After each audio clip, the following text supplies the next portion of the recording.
would you like to intro? Yes. Hello. Hello. Welcome to StoryToob. Welcome back to StoryToob, depending on whether you've been here before or not.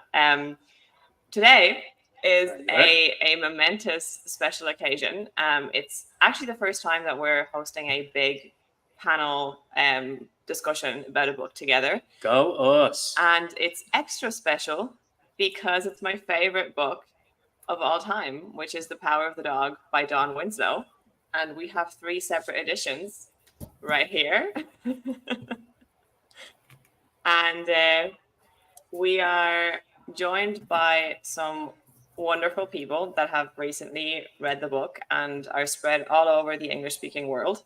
It was a challenge to understand and comprehend the time zones, but I think we got there. Will we just do a round of introductions? You can tell people your name and your channel and your time zone if you feel so inclined. Well, I'm Yolanda, and this is Carlos. Yep. Yeah. So, go ahead. Amanda, do you want to start? You're first on our screen. Sure. Hi, everyone. I'm Amanda from the channel Shelf Unstable. My primary YouTube business is coming on with Yolanda and talking about books for hours at a time.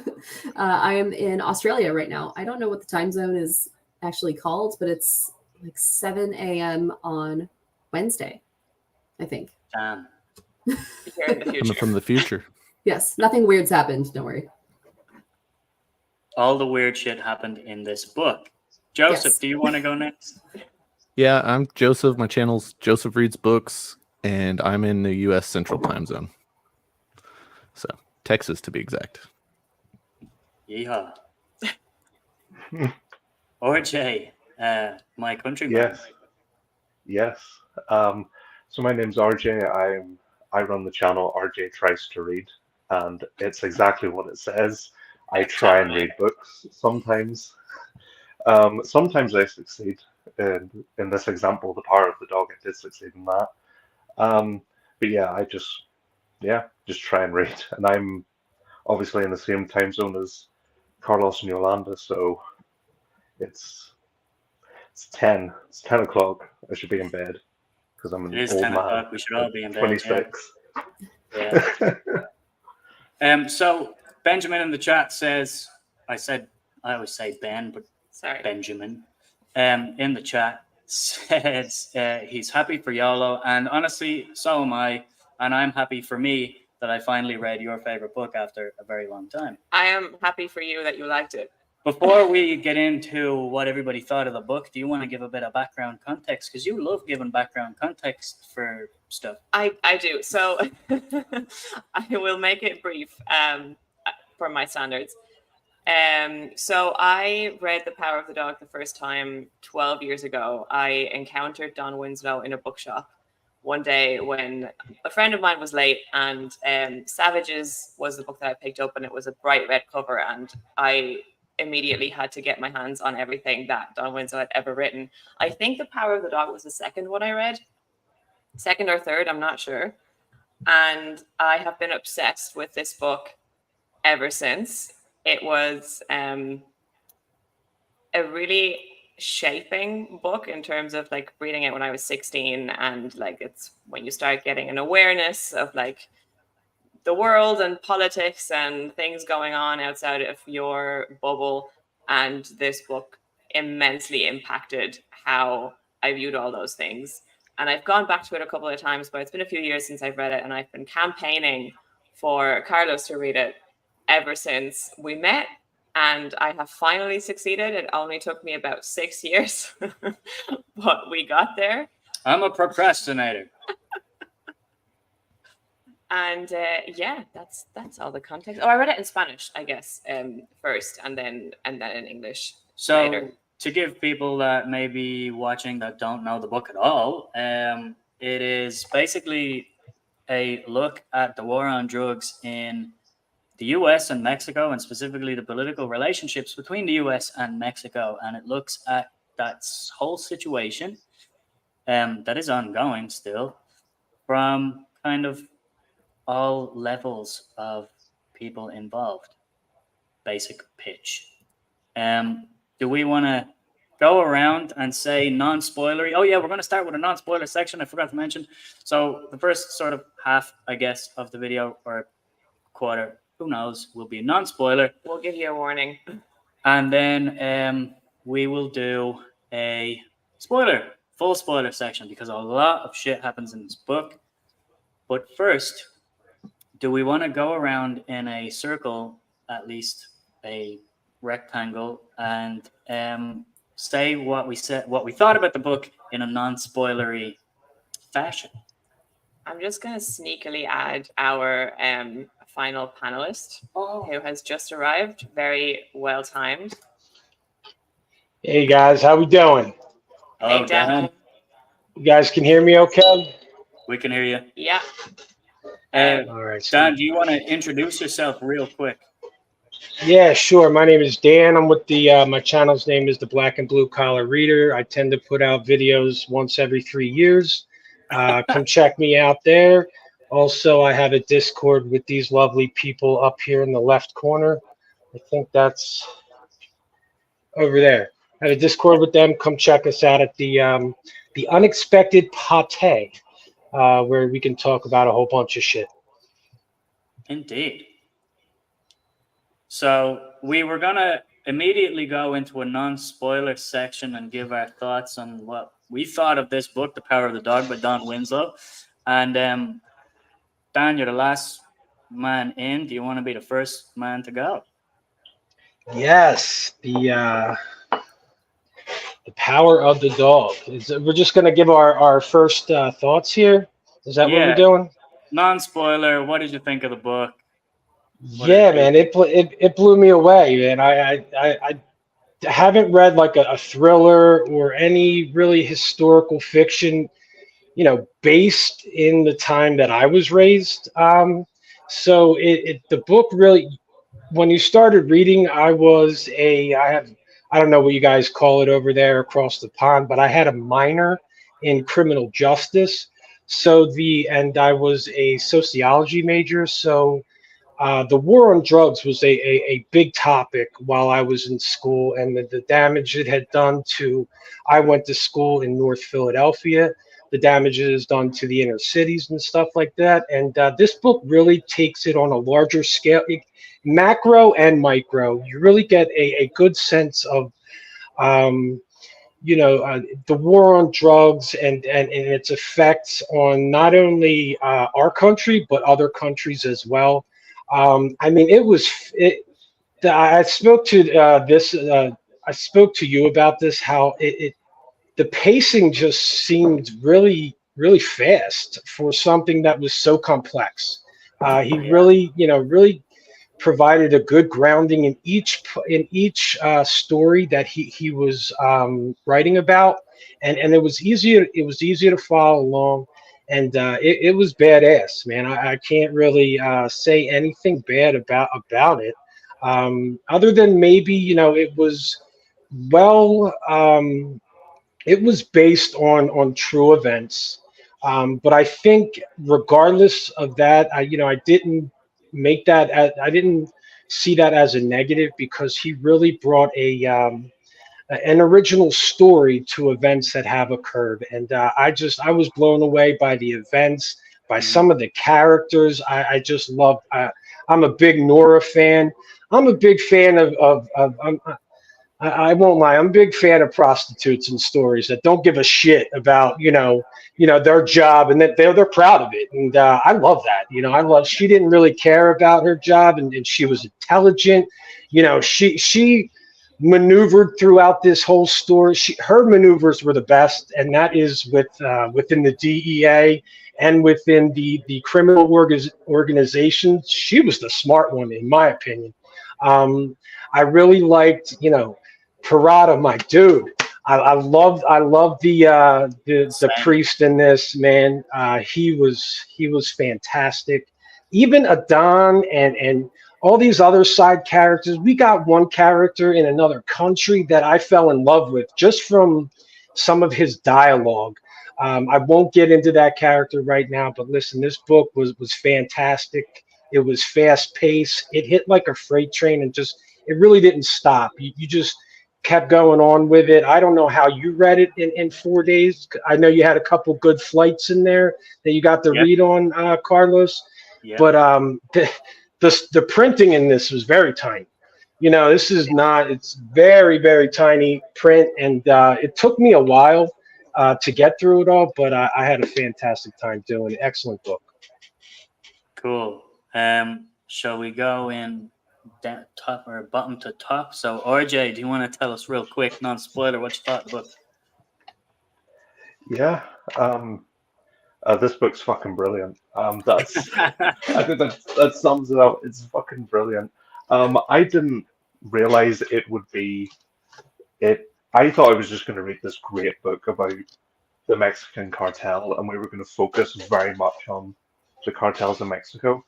And then finding out, no, this book's about America, and it is very deep into the war on drugs. It's just fantastic. Fucking brutal as well. The fucking brutality of this. It's a very Yes. simple brutality, and it's like, because this book never gets outrageous with the violence or anything like that. There's gun battles, but they feel realistic. They never feel like over the top, like this Fast and Furious kind of battles or action scenes. Yeah. No, this book's fucking class, isn't it? It is fucking class. Yes, it is. It's fucking brilliant. Yeah. So, I was surprised.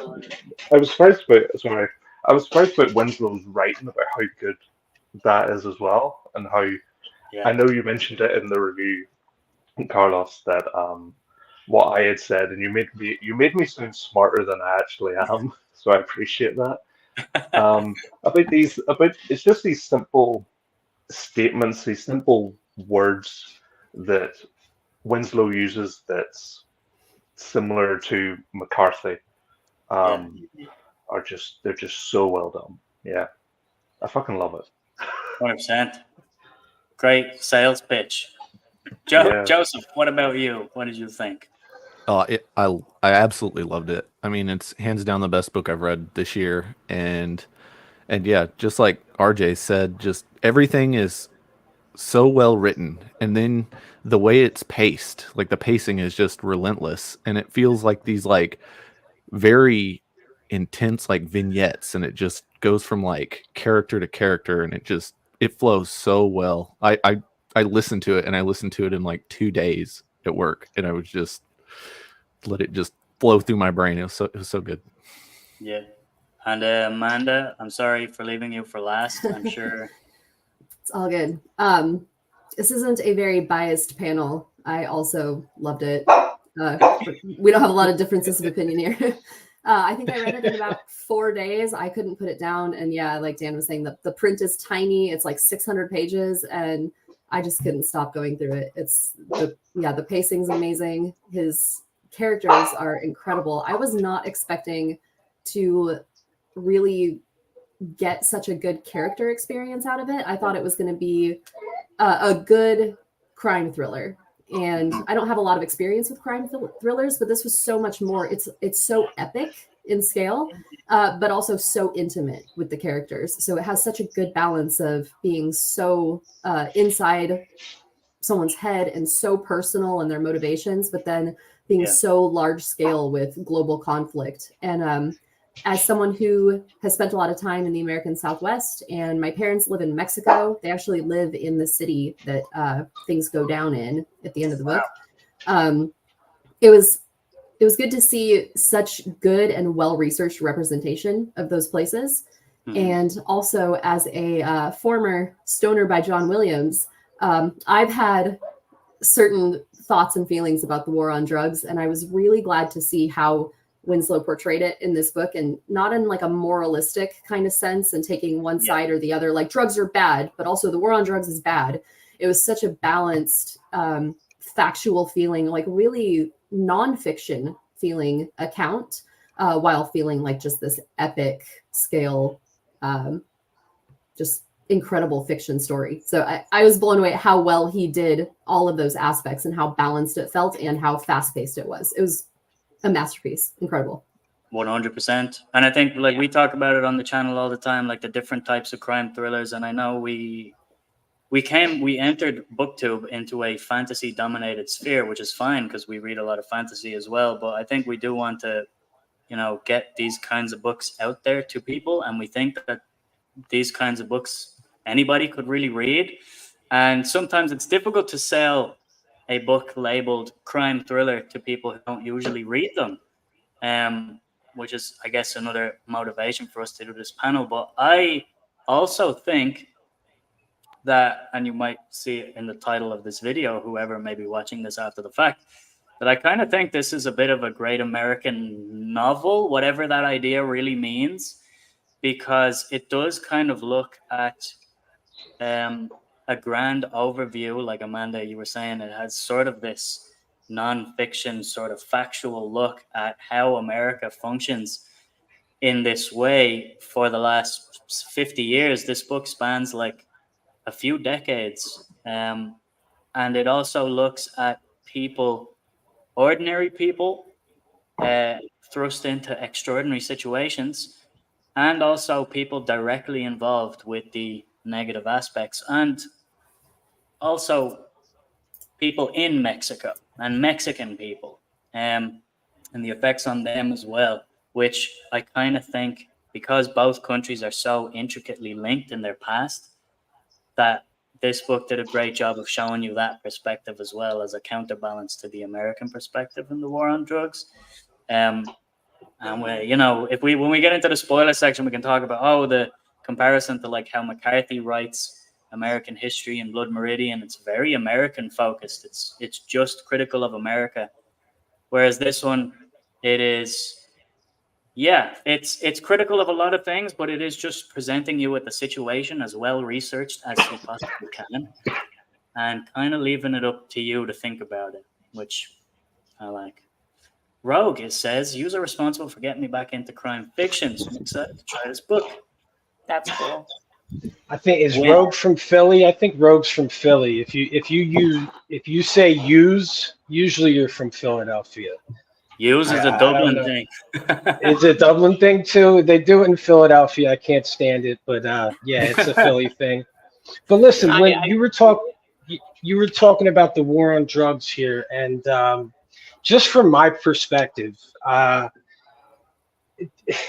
so I grew up in this time, right? I'm a '90s kid. I'm an '80s born baby, right? And or I actually hit the '70s. But anyway, so growing up, I was always told that don't do your major drugs, heroin, cocaine, blah blah blah, all these things, and marijuana. Marijuana had a huge. It was very stigmatized. Of course, it came out, the '70s. It hit big and things. So I got into high school. I grew up in a city, right? I grew up in Atlantic City, and you have major crime. You have major issues in crime right here. And I would say 4 to 5 to 7 blocks down the road, you have uber rich people.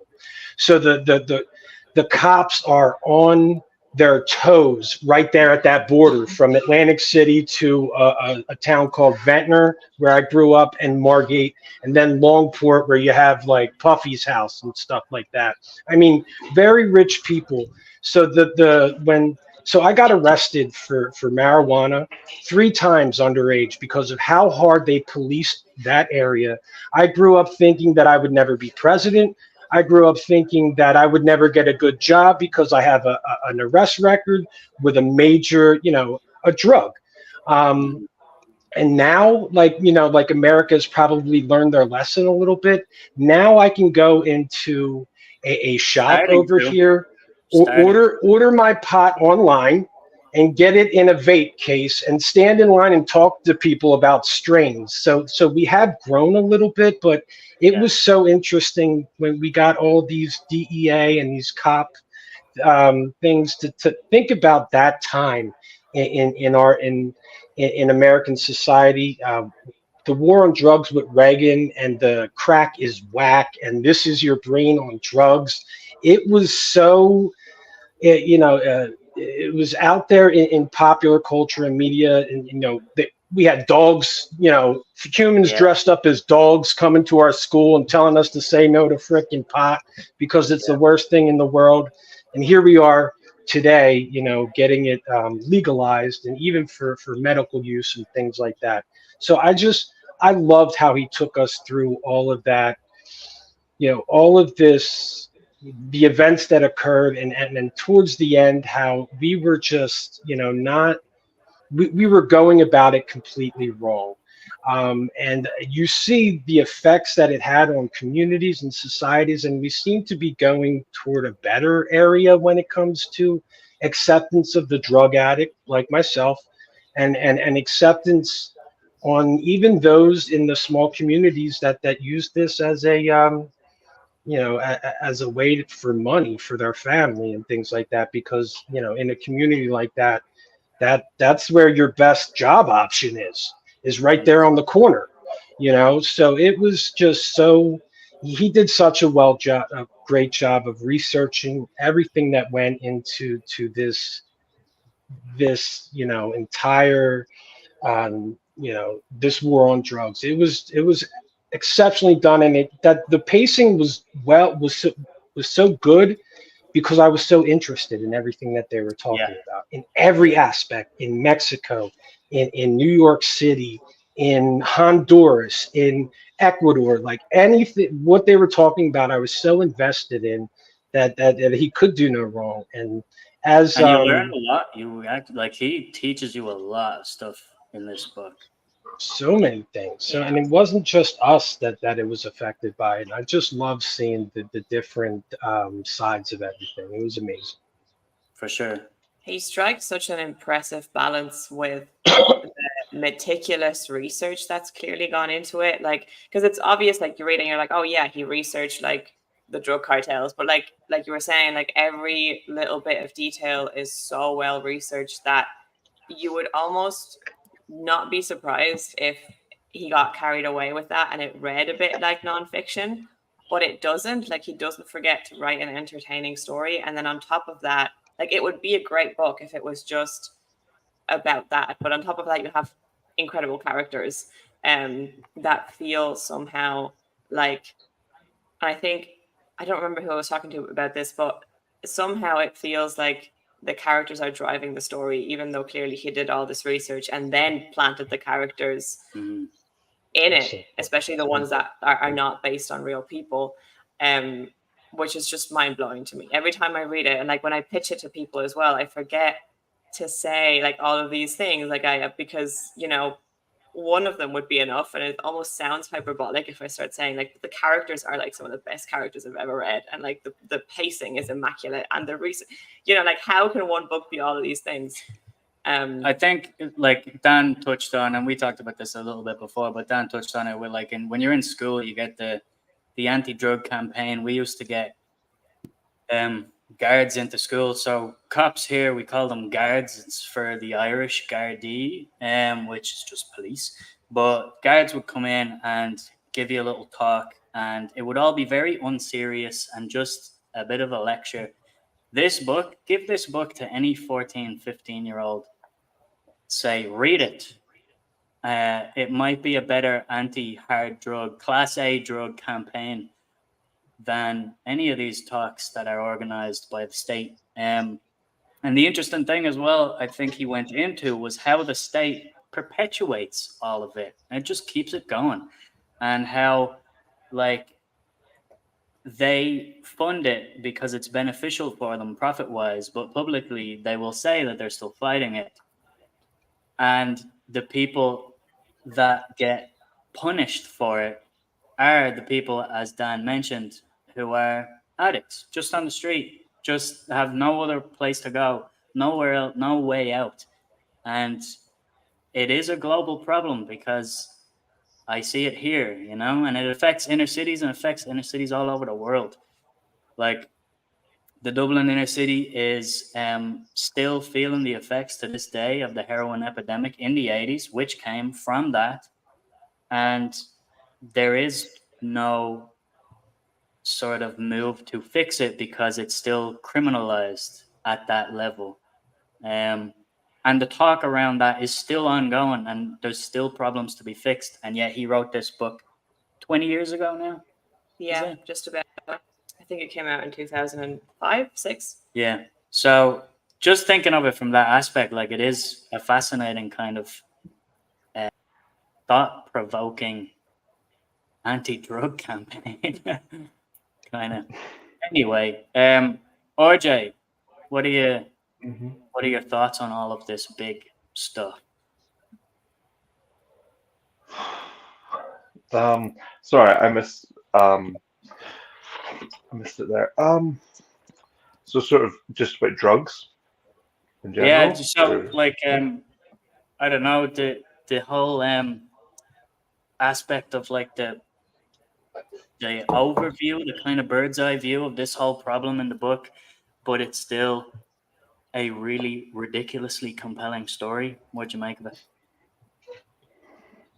Yeah.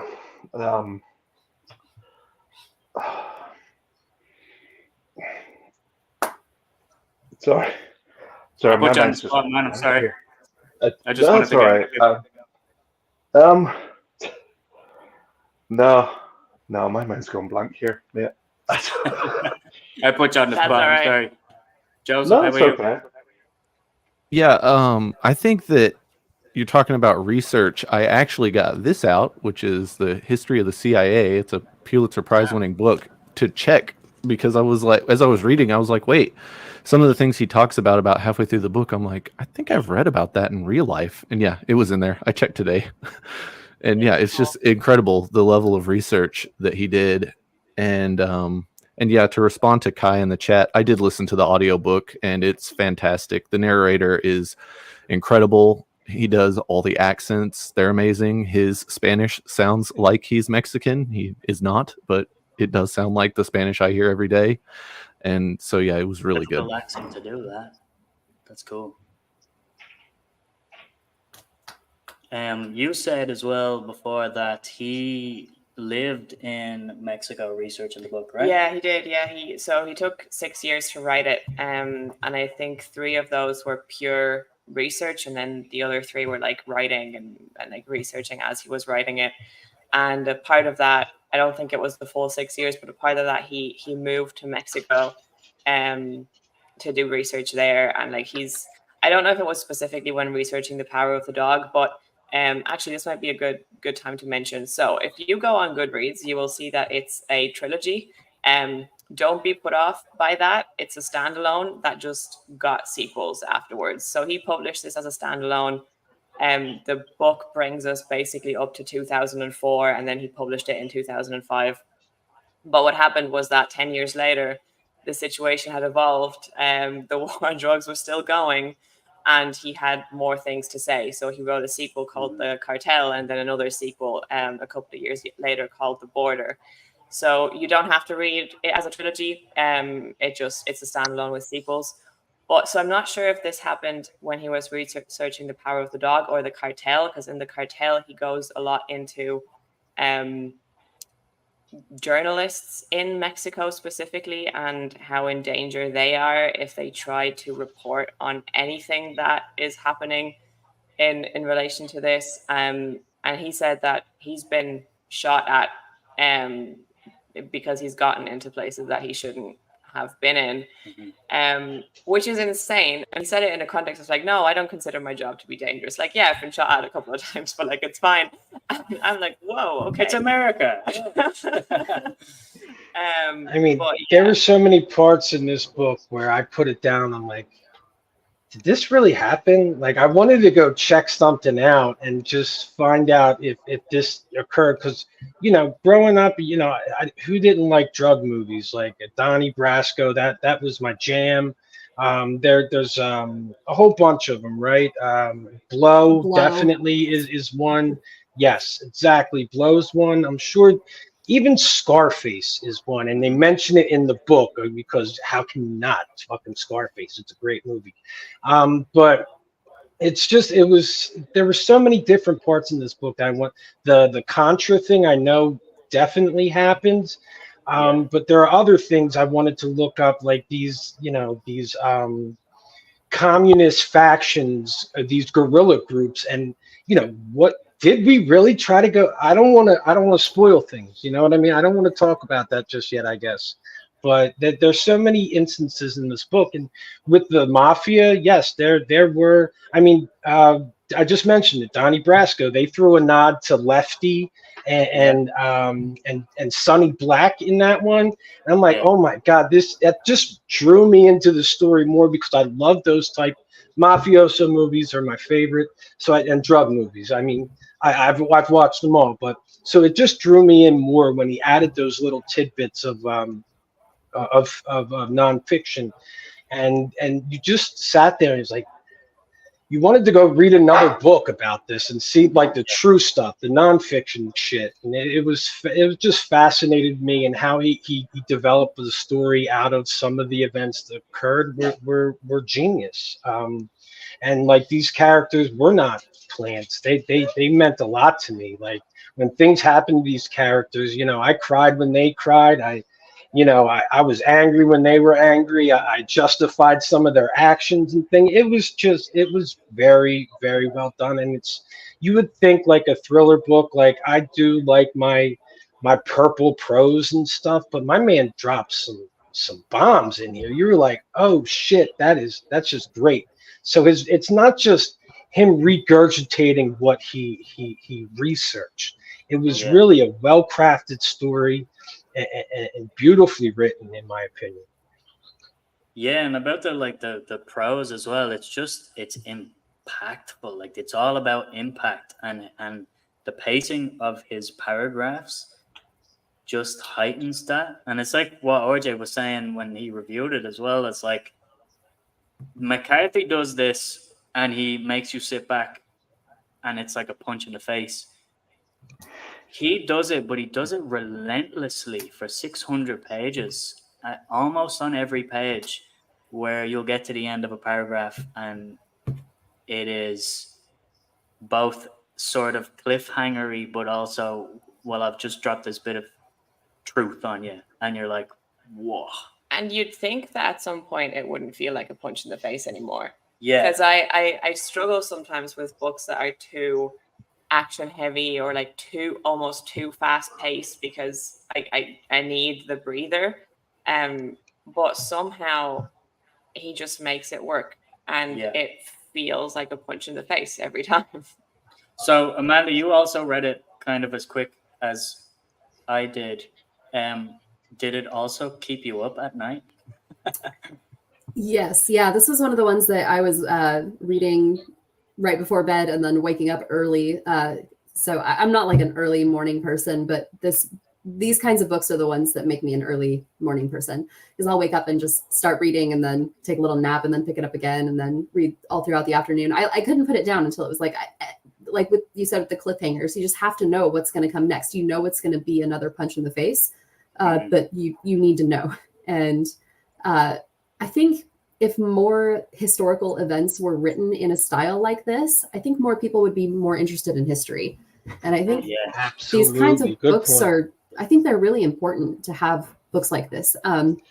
Because even in a historical context, like, yeah, drugs are interesting and prostitutes are interesting and cartel violence is interesting, but until it's put together in a way that you can really resonate with the characters inside it and see what it does on a bigger scale, like it's just history. Like it's just some shit that happened.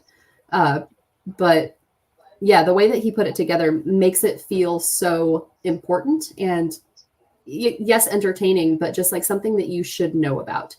And I think what you were saying earlier on, now my mind's blanking. But Carlos, what you were saying about like the drug epidemics and how people should read this book rather than get like a dare talk at school.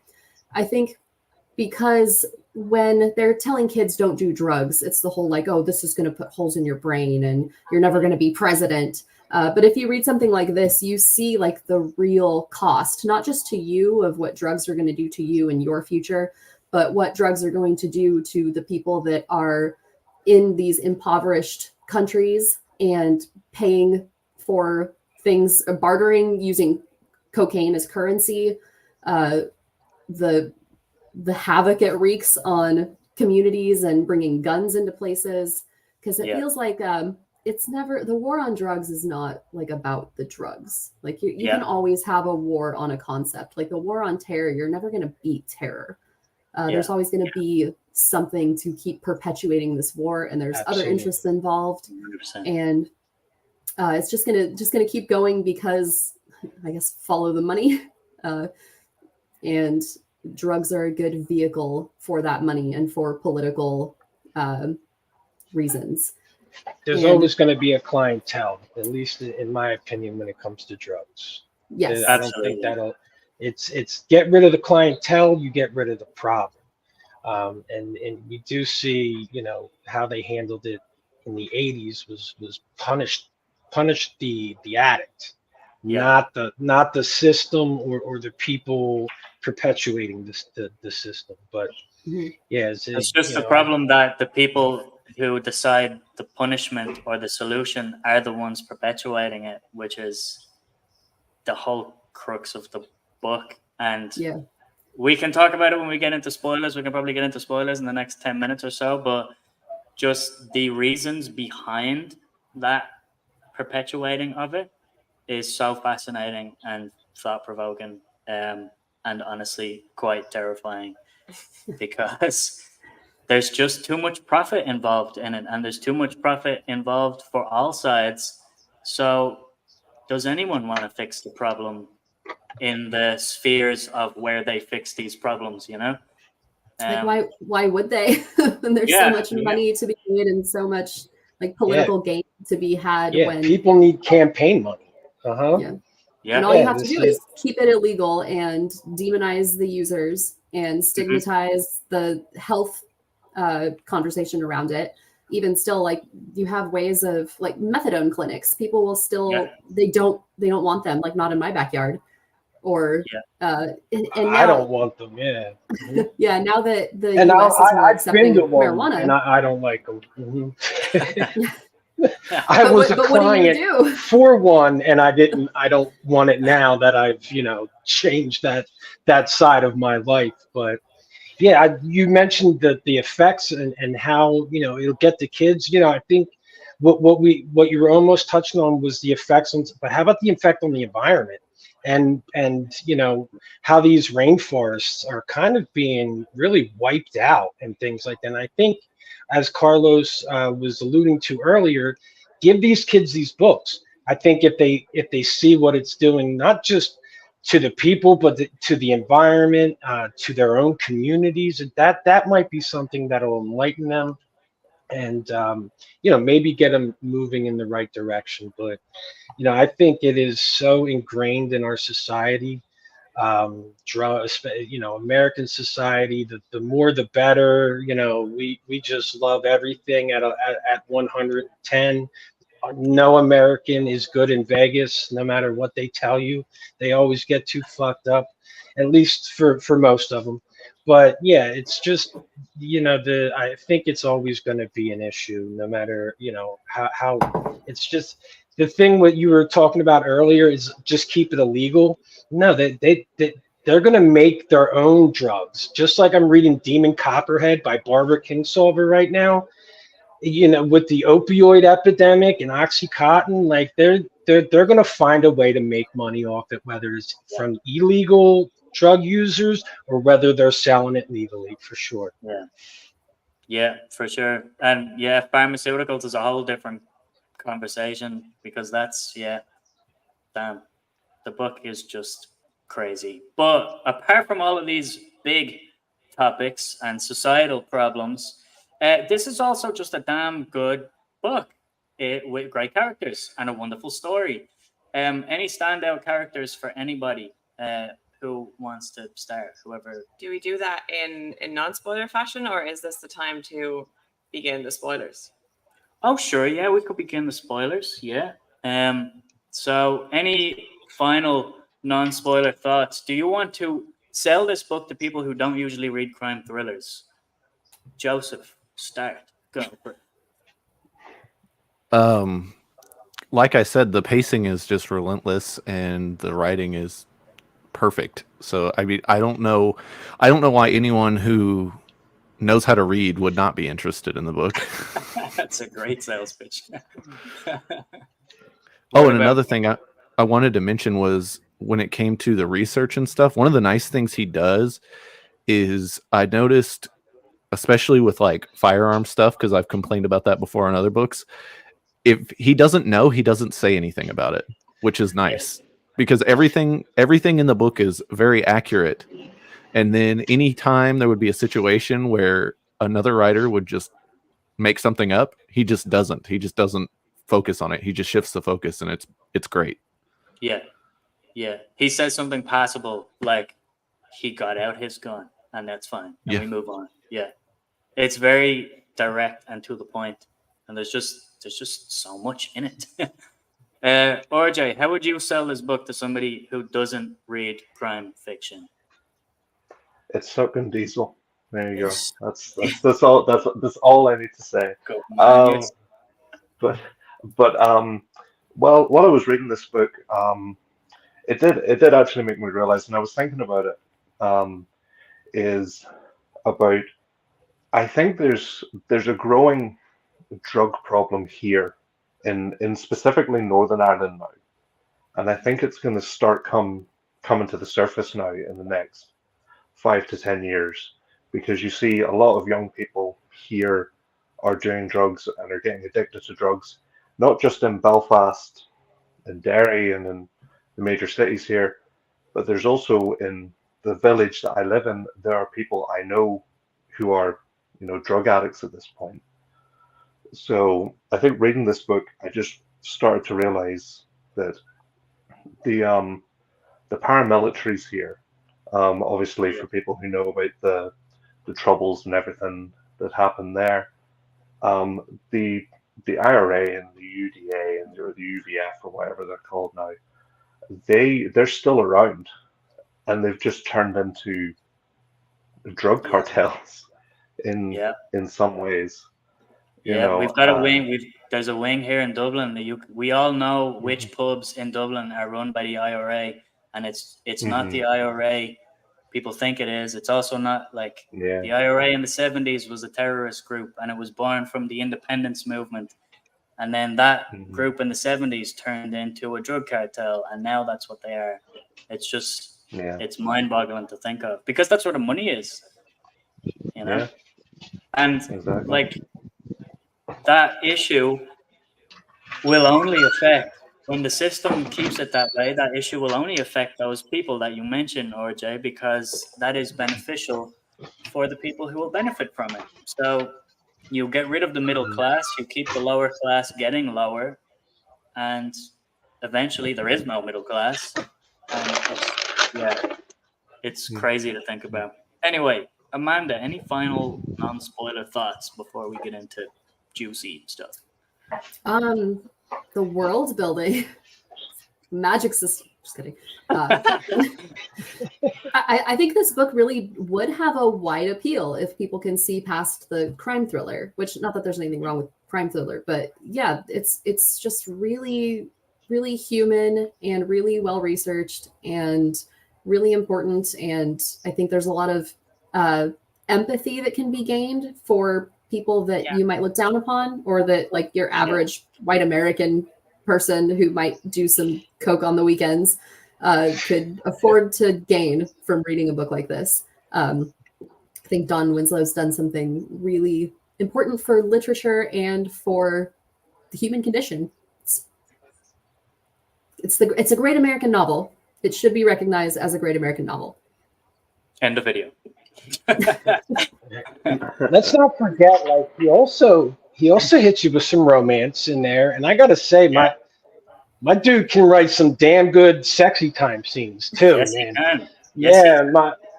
I put that book down one night. Next thing my wife says to me is, why are you touching me? And I'm like, if you like romance, it's in there, and you like sexy time scenes, and it's in there. If you like historical fiction, it's in there. Thriller, it's in there. Shit, some of these scenes are horror based. So I think there was so many there is so many genres. There's so many things you could grab from this book that anybody would enjoy, in my opinion. I think it's great storytelling in its purest form because it's entertaining, it's fun, you love to read it, you love to get invested in it, but you're also learning something along the way, and it's making you sit back and reflect on what you're learning, or reflect on maybe your own perspective on certain things. So yeah, I think everybody said it beautifully, but we are all talking around the big shit that happened in this book. So do we want to move into spoilers? We have a couple of prompts actually to get people going.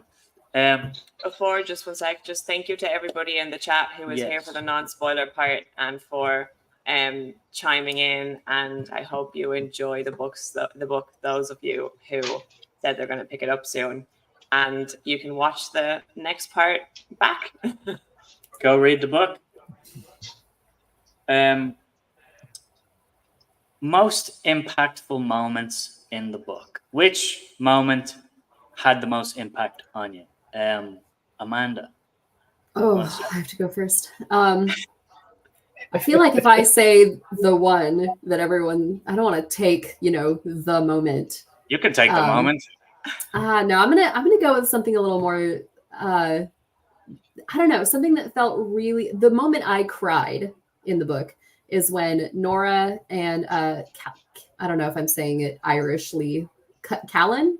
Okay. Mm-hmm. When Nora and Callan escape on the motorcycle, and I was talking about it a bit in Jimmy's Discord when it happened, because it feels like Don Winslow, his prose style is he does that like repeating kind of, and then the short sentences, and then the paragraph length differences, so that has a really good flow, but it never quite reaches like that purpley romantic prose.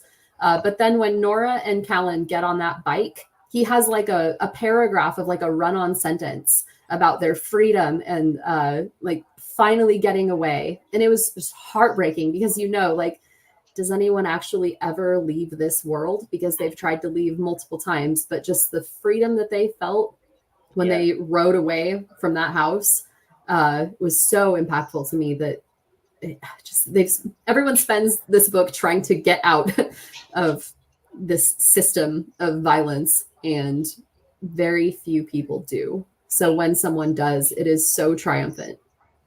Yes. That's what really, really struck me near the end. That was a good part. Good call. I like that. I love that scene as well. I think Nora and Callan are in a lot of ways the heart of it, because you always feel for them, even though neither of them are like squeaky clean at all. And yet you always root for them because they're trying to get out in one way or another. I love them. I was the first time I read it, so undescribably anxious about what would happen to them the entire time, like the entire last third. Their first meeting was a great scene, little like Big Peaches steps in and takes the girl. He almost shoots. They almost have a shootout right in the White House. And and Callan uses back, takes the girl, and then we get this entire full circle where what Amanda was explaining, that scene, that is a Hollywood ending scene right there. Motorcycle running down the road, cut credits, but obviously it did not stop there. It obviously went on. But yes, what a great part that scene was. And also, it was tough to read. I was just all over the place with that part. Like, are they still in the air? I thought they were crashing. I was like, are they still in the air? Is she holding on to him? It was nuts. It was such a good scene. And I think she says something about like, if we do crash like and die, it's kind of okay because we're together and we're not where we were. Yeah. They talked about this weightlessness, and I'm like, oh my God, am I reading them in the air about the splatter all over the place? But then I guess the writer brings you back that the wheels hit or something like that. And I'm like, oh my God, thank God they're still on the bike. But it was a great scene. Also, I kind of loved that it was called the White House. Mm. Like it's sort of high class brothel is just called the White House. I just love that, and I also love that the main, for lack of a better term, pimp was a woman, but just a very savvy businesswoman, and A everybody, madam, a madam. yeah, and everybody in her employ is also a savvy business person, and I think Nora is potentially one of the, if not the smartest business person in this whole thing to me. Especially how she plays Adan. The Like, strength that she had to have to deal with that man in that yeah, context for how long. And I think it was Art who was saying, like, even our hardest CIs, like, you want to keep them in for 6 months and then before they break. And she's been yeah, it was like 2 years or something that she's, oh God. Yeah. And, And when she had to explain what she went through and the things she had to do while she was with this man that she absolutely hated, like, you felt that. You were just, you felt, for her in that moment, in my opinion. It was again a testament to my man's writing too. yeah. And she played it so well to parts where the reader is kind of confused. Like, did she get over it? Like, like, she's so convincing in her love for him that kind of similarly with how Fabian deals with Pilar, slightly different way, but he writes it so well, these characters, that, their secret motivation and then what they're portraying to stay alive in this world. And it fools even the reader because these are the top players in this game. There's also, like, he uses these sort of parallel stories and kind of mirroring stories, and also like people who are foils for each other. Like, I think the whole Art versus Adan idea is great because I actually empathize more often with Adan, even though he's the cartel boss. Whereas I actually think Art, at his core, is the worst, like the worst person out of the two of them, which sounds like a wild thing to think about. But I think at his core, he's more naturally predisposed to do the bad thing, to make the wrong choice. Whereas Adan makes one bad choice at the start of his life, and goes down this path and finds himself in situations that he can't back out of. And I kind of thought that was amazing. Like, my most impactful moment was the bridge scene, because we were on a plane, and surprisingly, like, I put the book down and I was like, what? But surprisingly to me, I felt bad for him in that moment. And I was like, why do I feel bad for this guy? Why is he making me feel bad for this guy? This is genius. This book is genius. But anyway, Joseph, what was your most impactful moment? I took the bridge scene away from you. That's fine. Before that, you're talking about Art and Adan. I think the interesting thing with them is, Art, like you said, Adan is trapped, but Art is making these choices to go into these situations. And there's multiple times through the book where he could walk away and he just won't. Yeah. Even gives up his family to exactly. Continue. That's what I was going to say. And he's such a good father. And it's just like, he cares so much about his family. And then Art, like, burned all the bridges with his family to keep going into these situations. But yeah, I think my favorite scene is, well, now I'm blanking. Had to do with Callan. When he leaves New York, like, that whole situation about basically just burning his life away. And it's just super intense too. Him getting that gun and getting out there and taking out that mob boss. It's such a good scene. By the way, RJ, some nice representation from Northern Ireland in the book. Siobhan was a fantastic character as well. Yeah, she was brilliant. I loved it when, like, she mentioned that she was from Belfast, and I mentioned the Kashmir Road, and I'm like, It's Yeah. brilliant. I love There's it. a nice nod. He does his research is astoundingly good, because even the start of the second or third chapter, was it called Wild Irish? Mm. He does this tiny paragraph describing Irish American culture, and it's like Irish culture in the 1950s. It's just every step of the way. It's like, oh God, yeah, that's exactly it. But even little details of what you learn in school, how they decorate pubs, I'm like, oh my God, it's still like that today. And that culture has just transposed itself over there.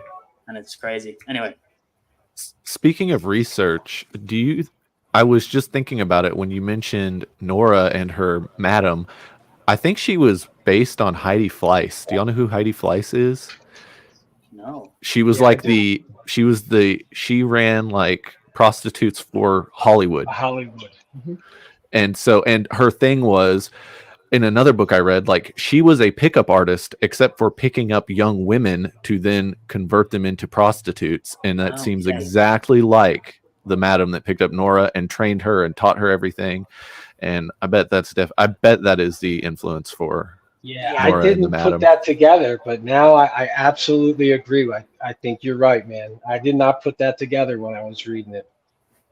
Well, like you were telling me about sort of the real life parallels to certain characters, and how Adan is sort of loosely modeled after El Chapo. But Yeah. even like Parada himself, the But priest, the priest is a real. is based on a real person, and he also dies in that situation. Somebody here, I didn't want to highlight it You're because breaking my heart, really? Yeah. There was a real priest that died like this? Yeah, he got killed at an airport, and there are theories that he was actually killed by the Mexican government for the reasons that he was going to expose everyone in real life the same way he was going to in the books, like the Yeah. You corruption all the way fuckers up are to the breaking president. my heart over here. Yeah. Wow. Yeah, this comment I didn't want to highlight it earlier because we weren't in the spoiler part yet, but yeah, this character is an army colonel, a made mafia man, a cartel capo, and a CIA asset. Also based on a real person. So that's Sal Scacchi. Sal Scacchi, probably, maybe along with Adan and Nora, my favorite character. Such a wild character. He just keeps popping up everywhere. Like you're reading and you're in a completely different country, and like somebody shows up and it's fucking Sal Scacchi, and you're like, how is this guy here? And they forgot to mention he was a member of the Opus Dei, and I was like, when I got there, I'm like, of course the fucking Catholic Church are involved. Jesus, who else? How much more shit can we throw onto this pile? Yeah. Who else was? Fabian is also based on a real person, and then I mean Adan and Raul were. Adan is kind of El Chapo, but not just El Chapo. Like there's two brothers that like they're based on. Like it's kind of an amalgamation. But mainly all of them are based on sort of real people. But as far as I know, anyway, Art, Nora, and Callum are not based on specific people. He just inserted them as like the driving force of the story, I guess. Also, the hit that Alan does on the mob boss, the Italian mob boss, is that some? I think that reminded me of like Frank Costello. Maybe was Frank Costello killed in the same way outside his restaurant, or somebody like that? Yeah, Either I him think there or was a mob hit in the 70s, but I couldn't. I don't know if it was the Genovese family. I don't know exactly, but yeah, It there might was have definitely a hit been- on the boss back, maybe early 80s or something. yeah. Might have been Frank Costello or Albert Anastasia or somebody like that. I don't remember. But anyway, had we finished with the most impactful moment? I don't think so. Do we all have the same impactful Oh, moment? no, I did. I just jump in all the time, but I didn't say my most impactful moment was where, Adon makes that choice on the bridge, and with the kids. So, and I mean, he either needs to step up, and like you were saying, like when you were talking about how Adon you felt more for Don than you did for what's his name? Art. Art, right? Because Art had that choice and he gave his family up to pursue this, and that I was just like, you don't do that, man. Just take your family, enjoy your life. Don't mess with this. But he needed that revenge, right? So Adon, we've kind of gone through this story with Adon, and he seems like a decent person because he's the silver. Wait, is it silver or blood, right? He's the silver and his brother's the blood, right? Silver or steel, something like that. Is that what it was? Silver or steel? Either you It's dealt like with silver Adon or you. Yeah. What was it?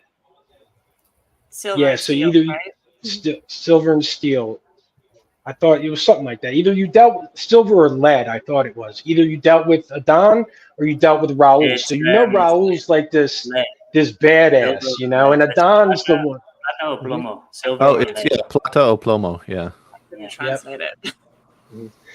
Yeah. So when he was on that bridge, like you really haven't seen him do anything like despicably horrible. Like that, just like wow, you're disgusting. And the tension of Fabian grabbing the kids and putting them in the car and then driving to this bridge and like, dude, he's not going to do that. Like, Don won't let this fucking happen. He's got his own kid. He's a family man, Don. He won't let this happen, right? They walk out on the bridge and they start talking, and the one group like kind of thinks he's soft. Makes the implication that, you're kind of soft. And then Don turns around and Fabian brings the fucking kids on the bridge and tosses them. Right there, I was just like, that was my most impactful moment. And that was the moment where I was like, this guy's, he became an evil person for me, somebody Yeah. that I wanted to die. But Yeah. even after that, I still thought Art was the bigger asshole. Same. Yeah. So I honestly I don't know how he got me feeling like that, because you can't forgive that in Adan, but the way he writes the scene, you know that Adan does not want to be where he is in that precise moment, but he wants to be where he is in the grander scheme of things. So he's sort of forced to make that choice, and that's just like, it is the closest that I've ever really gotten to really understanding why some people get into that life, more than like watching Narcos, more than watching whatever movies that I like Goodfellas. Like, Henry Hill is just a piece of shit all around. But I don't think Adan Barrera always was a piece of shit. And there are even times when he's being one where I still think, maybe at your core you're not. And that's so impressive that he can do that. I think most people are like victims of their circumstance and their upbringing. Like Nora would probably not have gotten into this life if she hadn't had completely neglectful parents and been like started getting hit on by her dad's friends, and he didn't do anything about it when she was a preteen. And learning the power that she had over men and having no parental like supervision. Adon and Raul probably wouldn't have, I don't know, like it's all just so dependent on everything that came before you. But Art has many avenues to get out of it. Absolutely. And his noble cause, he just keeps leaving people in his wake when he has every opportunity to get out. And like, he knows on some level, like Art Keller's not going to solve the war on drugs single-handedly, but he seems to think like it's my responsibility, even though I've gotten my revenge 10 times over and look at how many people have died for it. But he has this compulsion to keep going. And he recognizes that it's like a personal failing, that he shouldn't be doing it. But he can't stop himself. It's really interesting. And I do think as well, there's a bit of a turning point in the book about halfway through, or maybe like in part 3, where up to that point, it's kind of this vendetta story between Art and Adan only, and the sort of the ground level view of the war on drugs. And then another impactful moment for me is when he talks to the CIA guy in the like air base or something, and he explains to him the situation in like Honduras and how they are perpetually destabilizing these countries that they see as communist threats. Yeah. And then you have this moment of taking a step back and going, okay, right, we're going big, large scale.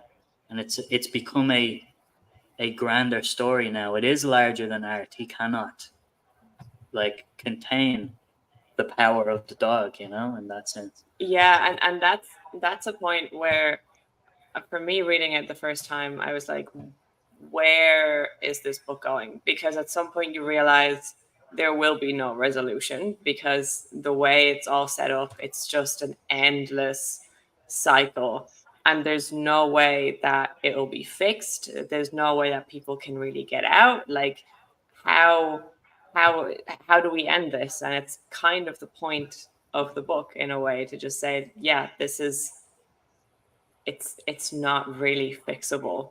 At least not the way everything is set up at the moment. And yeah, it's the fact that Art is the one person with the most agency and possibilities to choose, and he chooses to do what he does, and he chooses to justify the means with the end in his mind, and to like he knows full well, if he lets them think that somebody is an informer, what's going to happen to them and their family. He knows that. He does and then he sees what happens. He's like, oh, did I do that? Yeah. I love how Winslow made Art the bad guy in this. And in you know, in reality, our perception is he should be the good guy in this, right? But it literally starts off, right? The prologue is him walking around a bunch of bodies, a family, a baby, and at the end he's like, I did this to you and I'm sorry. Yeah. Like, that is just so, I just love that, how we have this character that we all believe should be this, the knight in shining armor of the story, and that's not the case. And he wrote him to be the bad guy in this, in my opinion, and it was fantastically done. So do you think he has to be the bad guy because of the people above him that won't let him move within like the boundaries of the law? Like, you see the way through the whole book he circumvents the CIA stopping him, he circumvents the DEA from stopping him, and it seems like the pressure from above stops him from being able to do the right thing, and he has to use these underhanded things to make any headway against the cartel. But I think when he's told that he will never make any headway, they still give him a choice to leave or keep going, get in further, you know? Yeah. So I think he's making that choice. And even though he knows that the forces above will just keep him chasing his own tail, he still makes that choice himself, you know, rather than pressure, I guess. His savior complex and his naivety about what he's doing. But also the skewed thing of, I'm going to use the motivation of my partner, who we don't necessarily know how much of a relationship they have, instead of the fear and torment that his own family experienced. That's not the motivator for him to get out, you know? It's just mental gymnastics being done by him, for me. It's like he wants to stay and do it, and he just finds excuses to do it. Because I think even his higher ups offer him like other positions where theoretically he could still be making a difference. He could still be in it and doing good things, just without being so messy. And it's not good enough for him, because he sees the big picture and he wants to change it. But again, I don't think it's too optimistic to think that one guy can bring down a global network of war on a concept. Like, as long as there are suspected communists. Like this is gonna keep going, and we can make anyone a communist if we want to get rid of them for some reason. We're gonna perpetuate somehow, and you are not going to stop it. Like presidents can't stop it. Like it's so ingrained in a global, like a networked global system. It has too many fail safes for one guy to come in guns blazing and take care of everything. And so to think that you can and then leave all these bodies in your wake is just. And the scary thing is great. even the scary thing is even the president might not be aware of what he's sanctioning or signing off on. What are the underlying motivations behind whatever it is he's signing? That's a scary thing to think about as well. But RJ, sorry, most impactful moment. What was your biggest oh shit moment? Oh God. Obviously the bridge, I think. When I was reading that, it felt almost inevitable when they got to the bridge. I was reading it and I was like, I know what's gonna happen here. And it's nearly like you're stuck in mud. You're just like, we're gonna sit here and we're gonna read this and we're gonna wait for the sort of inevitable to happen.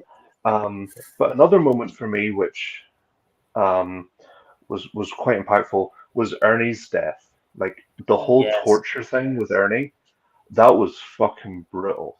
Yeah, it was. Reading all about like the different torture methods that he used on that guy, and it was a guy who knew nothing. Like he didn't have any information that they wanted. It was just brutal, and that this is what the cartel does. These cartels do this shit, and probably far worse. That's scary. Like that's scary to think about that. There are a lot of violent organizations in the world, and I don't think that there's any quite as violent as the cartels, especially those in South America. It's a whole different, and they get creative with it, and it's very unsettling to read about it. Well, like with the bridge scene, that really starts a few pages earlier with like one of the most like jaw-dropping shock moments of where Pilar is beheaded during sex. And like I had to read it a couple times. Did I read that? Did her head like came off? And like, what was her crime? Like, she was groomed at what, like 13, 14, because Tio liked the look of her, stole her away from her parents. The worst thing that she did, well, to the cartel, was make a phone call because she missed her mom and dad when he had like yoinked her away to Colombia to their love nest, and that's how they found out he was there. And that was all she did. And then her punishment was to like be beheaded, like seduced, beheaded, and have her kids thrown off a bridge. So it's like that. Everything is taken so seriously there. You just do not mess with these people. Do not get involved. But even like she couldn't help getting involved. She probably didn't want to get involved with this old man. It's just if they set their sights on you, you're fucked. Yeah, I think the shock value thing as well. Like crime thrillers can fall into this trap with like it's a genre that is full of plot-driven, twisty stuff that might shock you. And like sometimes if you try to sell a book like this to people who don't normally read these kinds of books, and you say, oh, it's shocking, either they maybe don't believe you or they think the shock value is there for cheap effect. And I think the shock value in this book is there very much to teach you something and to show you the capacity that these people have to be this way. So I don't think it ever feels cheap either, which is why every time something shocking happens, you are genuinely shocked by it, not just like, oh, wow, that's cool, let me keep reading. And it's like a dread shock, not like a whoa. It's like, oh God, of course. Because he also gives depth to pretty much every single character that you encounter. So even the side characters will get something about them. Like Pilar is not a huge character in the book, but you get enough about her, and like about her kind of inevitable like being drawn into this world where she had no choice. So when the shocking things happen, they're genuinely shocking because you're invested in the story, Yeah. as well as just in the macro, political landscape and what's going on there. So yeah, it's not just the violence that's shocking. It's who it's happening to and why and who is doing it, and like the way he writes it is, yeah. Also, how quickly does he get you fully invested in the character, or at least interested in the character? Like, Instantly. so quickly. He does it in less than a paragraph, where you're like, yeah, I get this person completely. And there are characters that barely show up in the book that feel like real people and feel like interesting characters I would like to read a whole book about, like Fabian, or like, is it Antonio Ramos? Ramos, yeah. I want to read Ramos a is book my about- favorite. Yeah, He's my favorite character. His With- gun is mi esposa. His wife. Yeah. Yeah, that's awesome. I want to read that guy's book, like, but he gives him so little, and even just that detail of like, yeah, he's got an Uzi and he calls it mi esposa, and you're like, okay, we know who this guy is, or like I'm gonna like him. Uh-huh. even just like Fabian and Ramos. I made a note of it earlier to bring it up, of like, if you switch their sides, do they still remain the same person? Are they still that person on regardless of which side of the war on drugs they're on, to you? I Like, don't know. if is someone's motivation like, I like killing people, does it matter who they're killing people for, or to make them Yeah. a good guy? Yeah, like I Honestly, found- I think their situations made them who they are. Mhm. So, Right. and I thought when you said either side, I thought you meant like either side of the border here from Mexico, Right. like a Don, like the Barreras, like if they were born, in the States with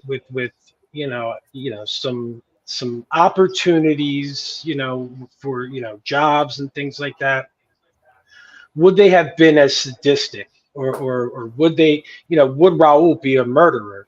And I do believe that it's all situational, and that the Barreras probably would have been, decent, human beings if they weren't put in the situations that they were placed into. At Yeah. least that was my opinion. Mhm. Yeah, I think with sorry, go ahead. Go ahead.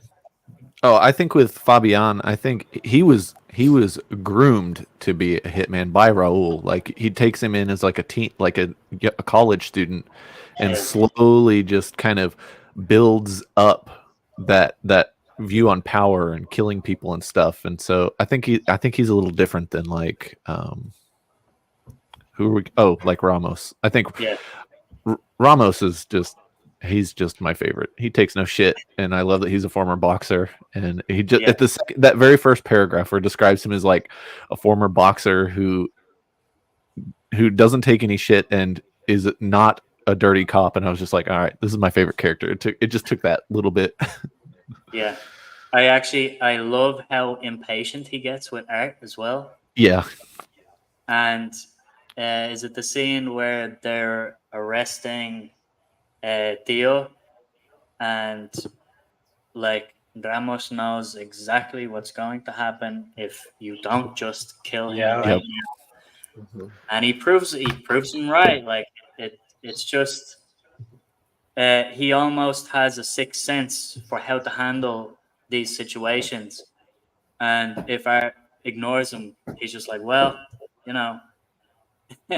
he should be running this almost, but they use him as that fixer kind of muscle person.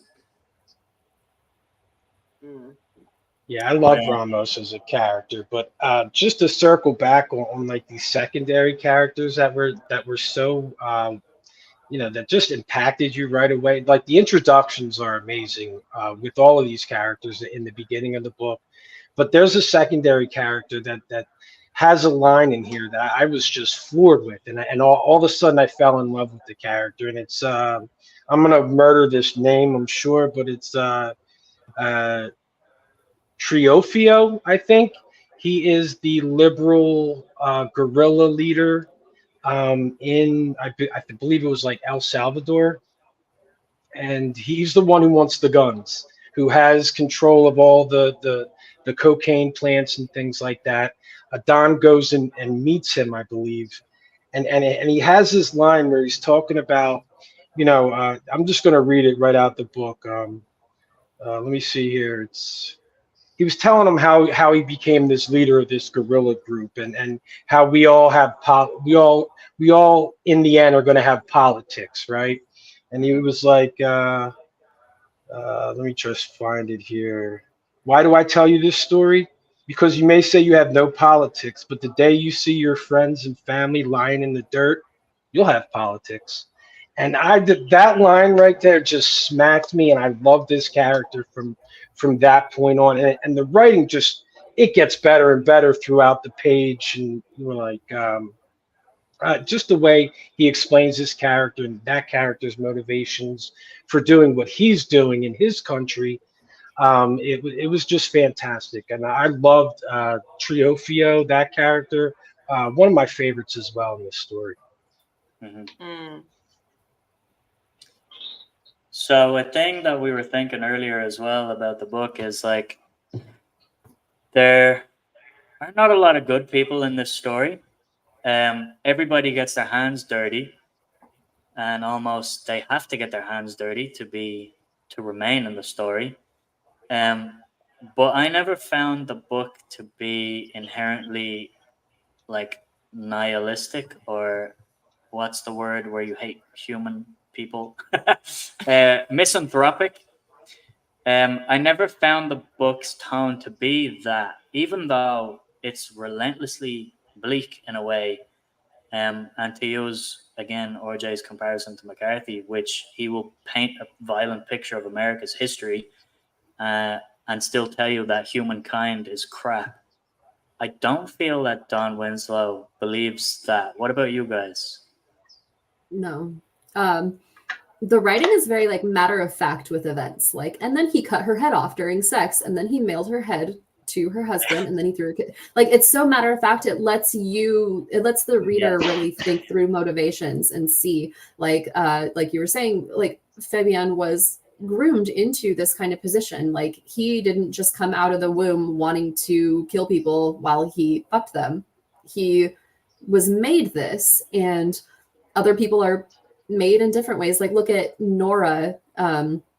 There's the big section of her cleaning up after the earthquake, and I think that section was full of human kindness and people helping each other, and like complete strangers getting together. She's like, no, don't give me the new clothes, I don't need medical care. Like, that person needs medical care, I'm gonna go over here and dig this person out of the rubble. So I think it does show a lot of human optimism, and I also really think. Sorry. No, go ahead. The relation. Go. Okay, yeah, just still more of like letting the reader really figure out the motivation here, showing that people aren't inherently bad. People are victims of circumstance. Yes. Actions have consequences that are maybe terrible, but that isn't indicative of like human nature. Yeah, 100%. And also, like you mentioned the earthquake scene, but also that's also where she meets Parada, is it?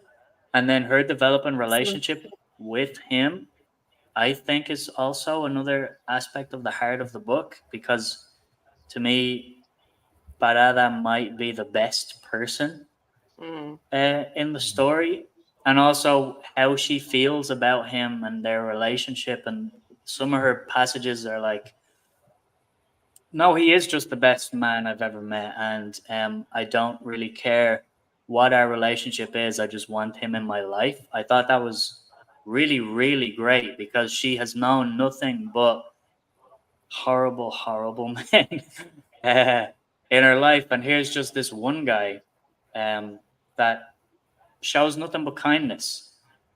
And yeah, I really love that relationship. And I think that's the relationship in the book for me where there's the real kind of belief in people. I don't know about you guys. Dan, I know you really like Nora and Callan as well.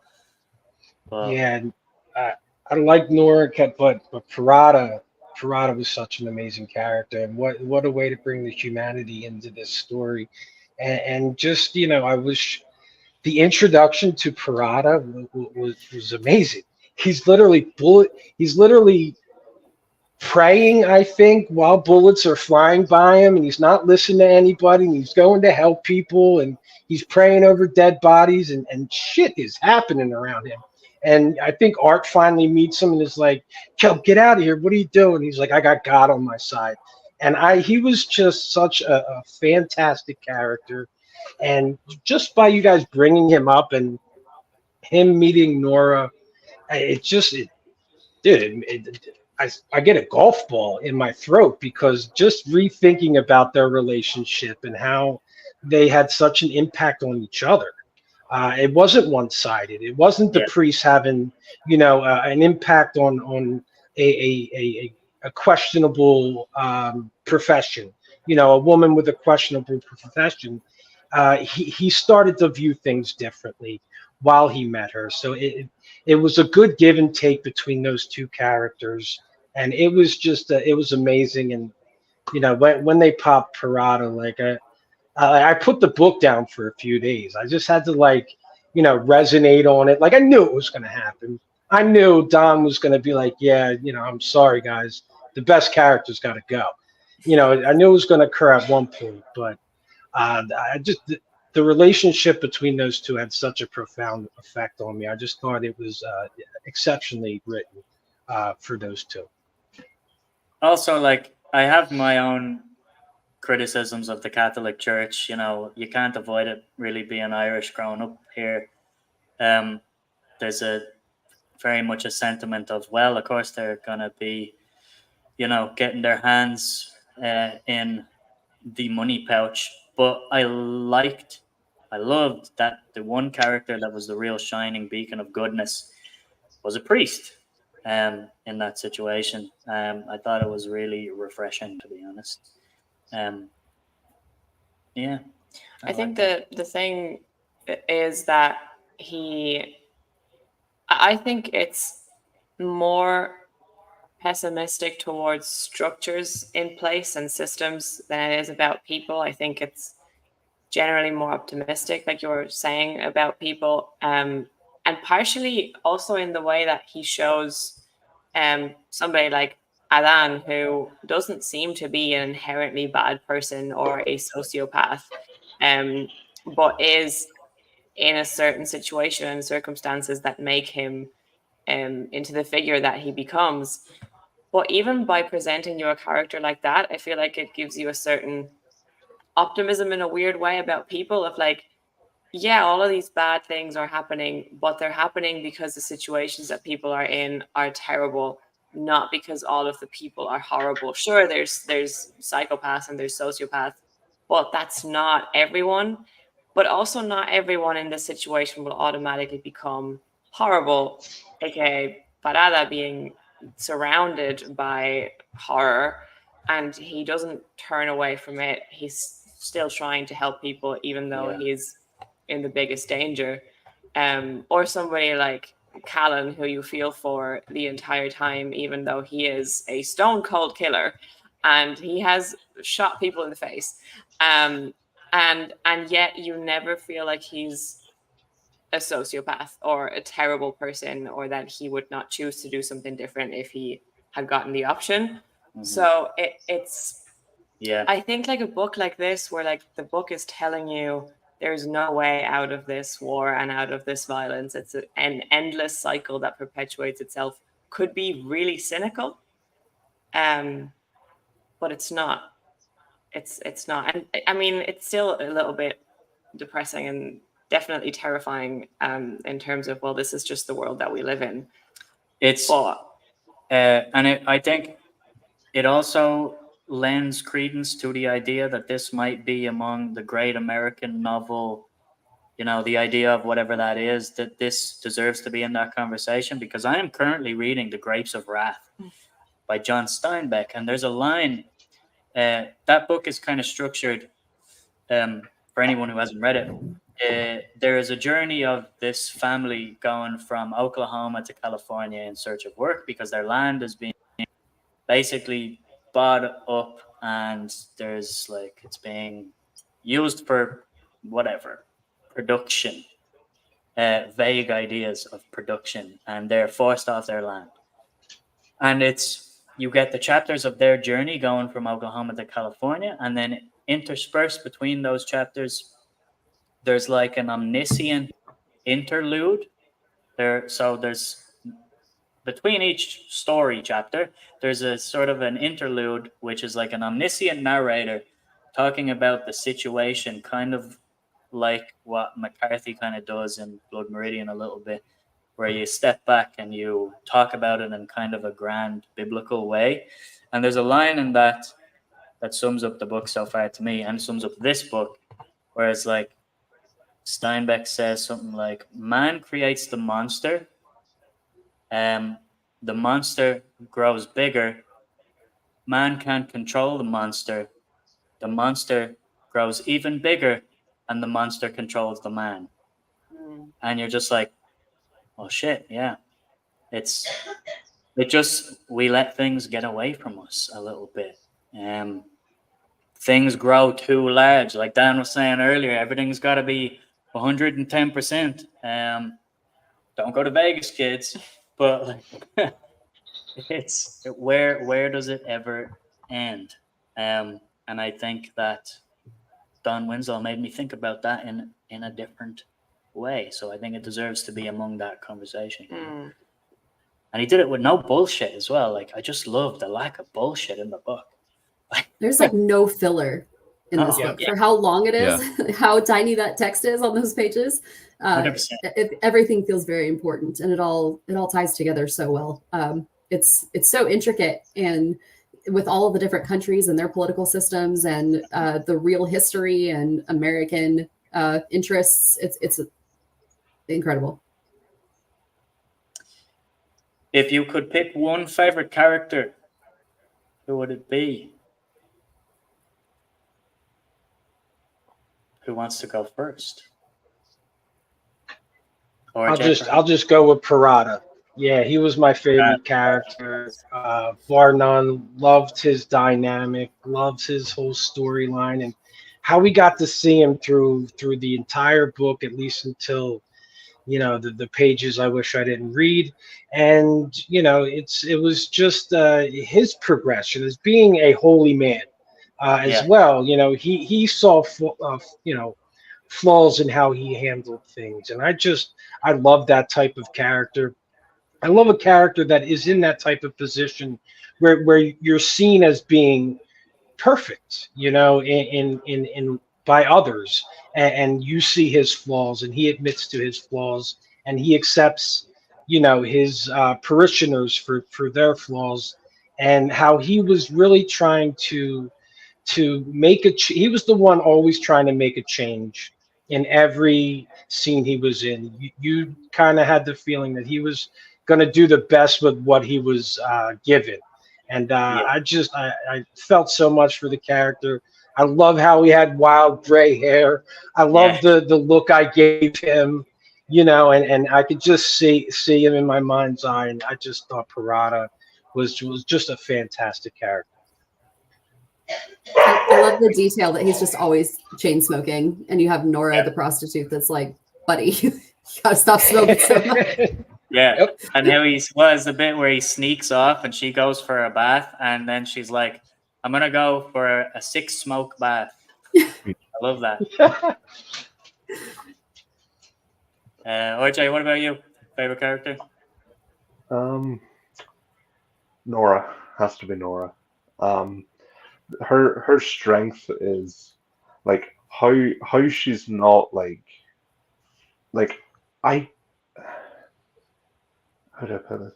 Like she's the strongest character in the book, I think, by far Yes. in terms of mentality, because the amount of shit that she goes through in this book and the amount she has to put up with, from her upbringing to being a prostitute to being with Adan, and even the stuff, when they covered the earthquake in Mexico, and even that sort of, psychological trauma from that as well.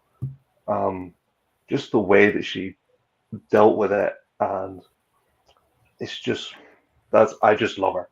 I loved reading about her, and I loved her every time that she was on the page. But yeah, definitely I kind Nora. of thought with Nora, like she could easily be a victim character, but and there's always sort of a wrestling for control in her situation, and I kind of feel like she is one character who, as difficult as it gets for her, she is kind of always in control. Like even with Adan, she's playing him. She's making the rules, Yeah, and she she's was doing more it gangster than any of the gangsters in the town. She 100%. she she was the boss, man, and Yeah, yeah, I love that character. She was intelligent, handled herself well in situations. Been through it, saw some things, and still was like, I'm gonna get this dude, and Mhm. put and faked it the entire time. Uh, yeah, what awesome character. Mhm. Yeah, where Art sacrificed his whole family and everything to get what he wanted.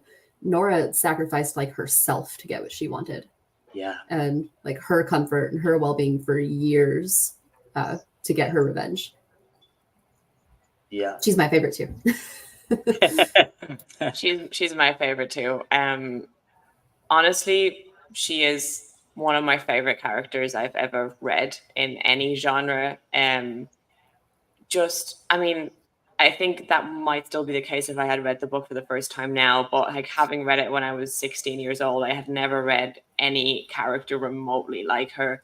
And in the hands of the lesser writer, like you said, she could have easily been a victim. It could have easily felt exploitative as well, like to write about a character like that and what she goes through.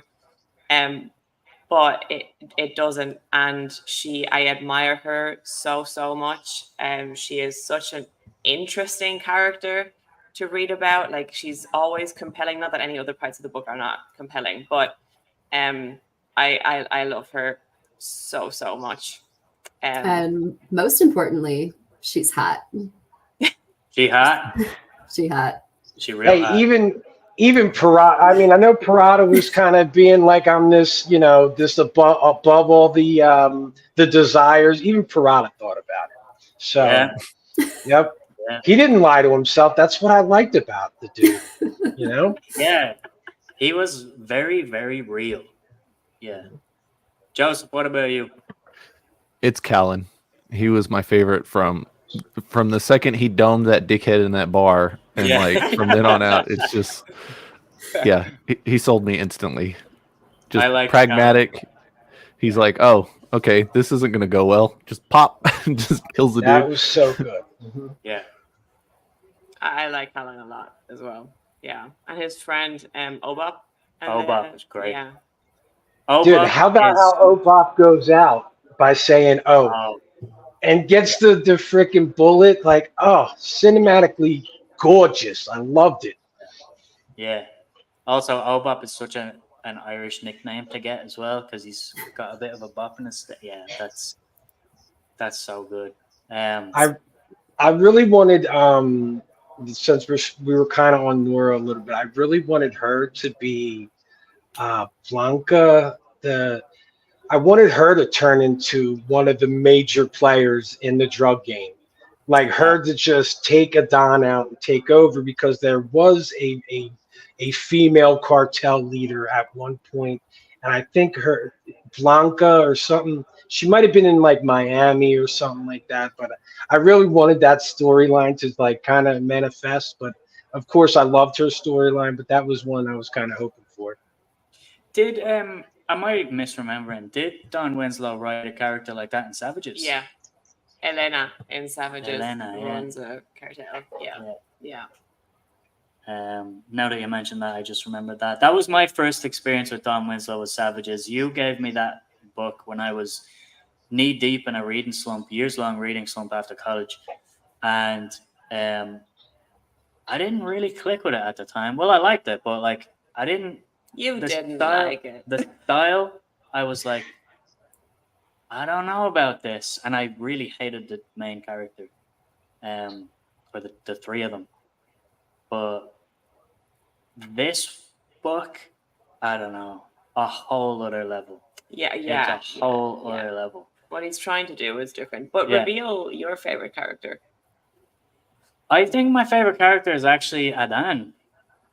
He's not the one I liked the most, but he's the one that I found the most fascinating to follow.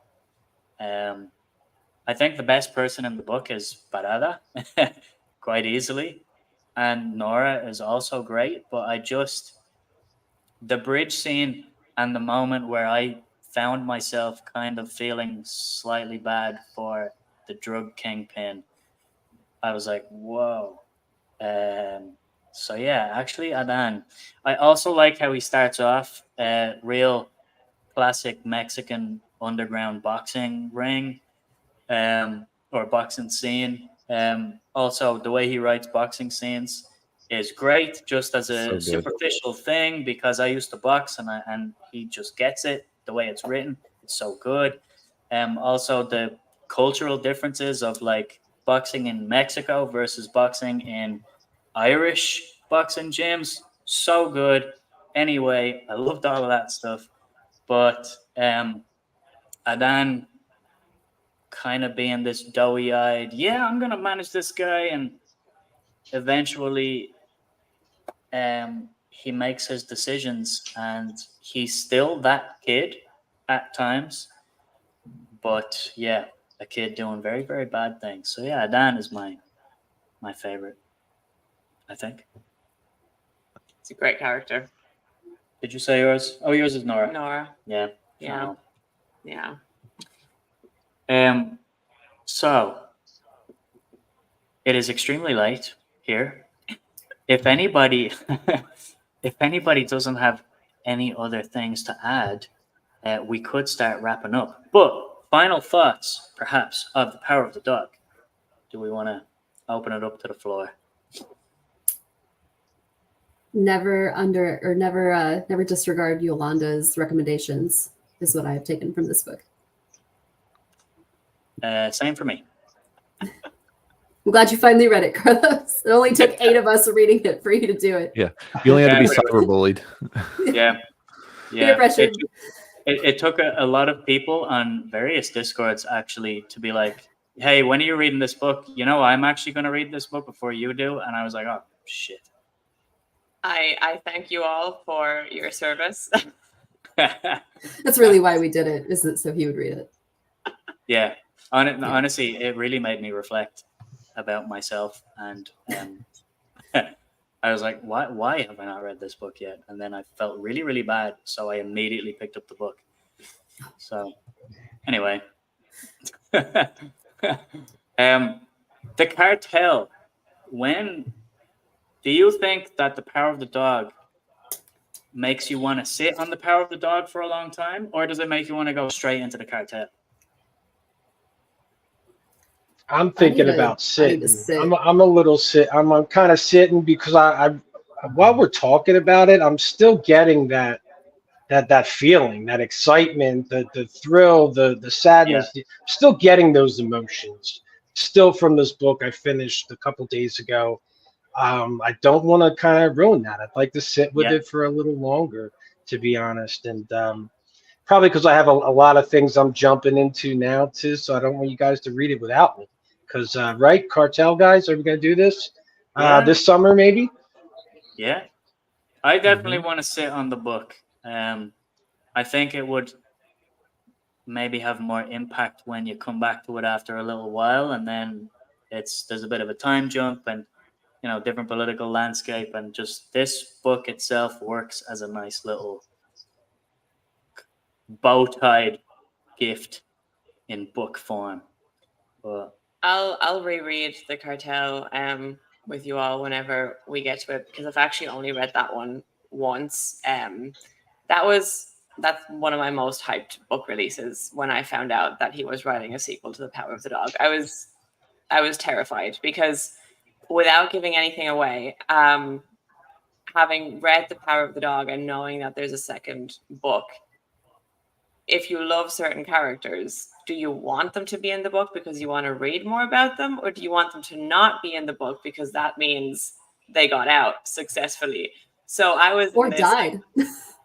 or no, yeah, so I was just like, is this book gonna hurt me even more? But yeah, I would reread it because I definitely don't remember the details of it as well. well, if you want to sit on The Power of the Dog for a while, I recommend City on Fire by Don Winslow, because I picked it up like 2 days after Power of the Dog, and I tore through it in about, well, 2 sittings, almost like 24 hours. But yeah, and so you get that Winslow kind of kick, but not necessarily returning to the dreaded realm of the drug cartels. Well, almost a little bit now. But yeah, City on Fire is also really cool. A kind of retelling of the Iliad, but with the Italian and Irish mobs in Rhode Island. And you follow Danny Ryan, who is the son of the former boss, who is no longer the boss, and there's a new family in charge, and he is married to the daughter of that family. And it is an extremely good book. It's extremely fun. I actually just reread it as well because it's the first one in a trilogy, and it's going to be his last trilogy. The last one just came out, and I haven't read the last 2 yet. Yeah, but that will happen soon. But anyway, final thoughts on the book. Are we all done? Was that Joseph? Final thoughts on the book. You're muted. It's perfect, and we never even talked about how great the ending was. Yeah. Mhm. Yeah. Just Callan making that choice and Yeah. doming Sal, like, it's just amazing. Yeah. Yeah. Unbelievable ending. I love the little bits of, oh, there's your Hollywood ending. No, wait, there's your Hollywood ending. Oh, that's cool. Yeah. And just how much tension is built before that bridge scene. Like, Yeah. I just felt sick with it building up to it. Yeah. Bridges in this book, man. I was just gonna say, Yeah, I'm gonna traumatize you with bridges. Yeah. Yeah. If the cartel's got any bridge scenes, I don't want to read it. Real quick though, Sorry, you might be right there. the shootout in the aquarium theme bar is so cool. Just so Yeah. cinematic. Like you can just picture it, just Yes. like fish all over the place and just water and bullets and mayhem. So good. That and the Action scenes. shootout at his getaway, Dom's getaway, with the freaking animals running all over the place as they're shooting. I wanted more from like a lion. I wanted like a lion to take somebody out, but that didn't happen. But there's like there's peacocks flying around as they're shooting and shit. It was very well done. The action scenes were excellent in this one, I thought. Really random fun fact. Don Winslow used to be a safari guide in Kenya, I believe, briefly. He's done a ton of like random stuff. And this is not the only book of his that has a shootout in a private zoo. I mean, I What think a strange trope. I think Escobar had one. He had lions and not Escobar. Pablo. Yeah, Pablo. Yeah. Escobar, The yeah. Colombian, yeah. So I think he had a whole like zoo on his property and stuff. Like he had lions and things like that, and there were elephants on his property and stuff. So I wouldn't Yeah, he mind had seeing a hippos. few more. Yeah. Yeah, the hippos. Yeah, what do you get the man who has everything?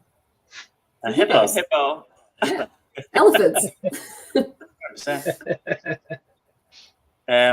RJ, any final thoughts on the power of the dog?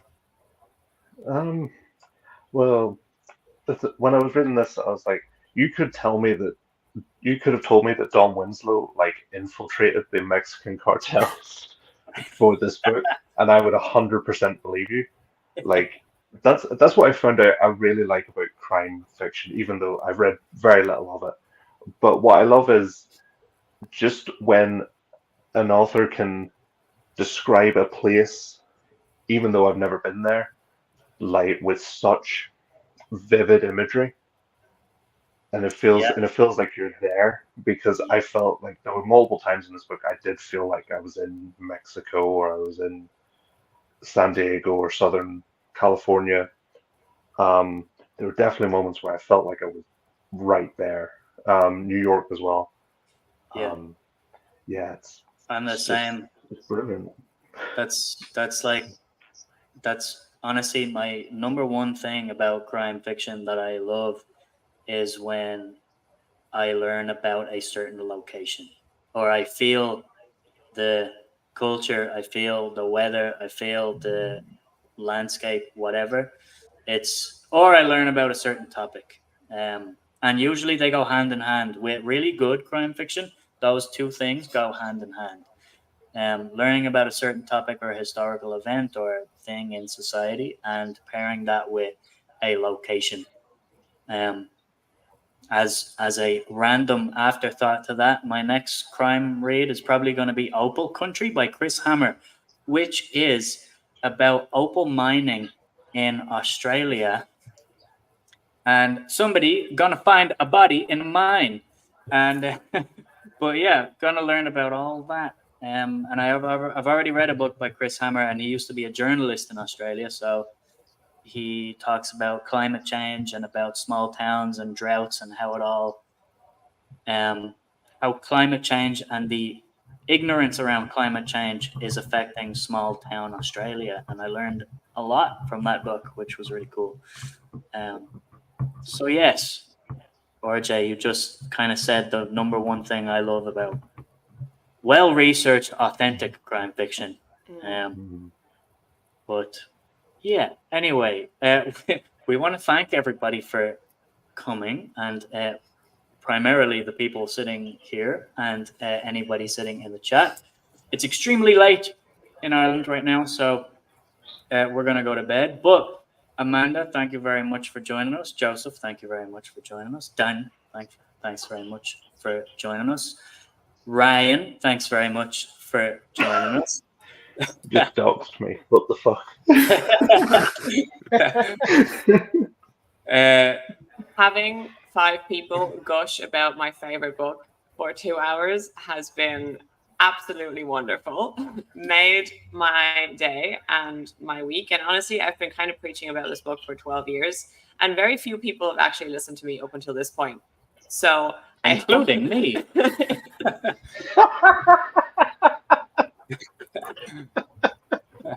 I was like, here You she have is no talking about. excuse, dude. You're like art. You have no goddamn excuse. Yeah, You should have read that book no integrity. 3 years ago. Yeah.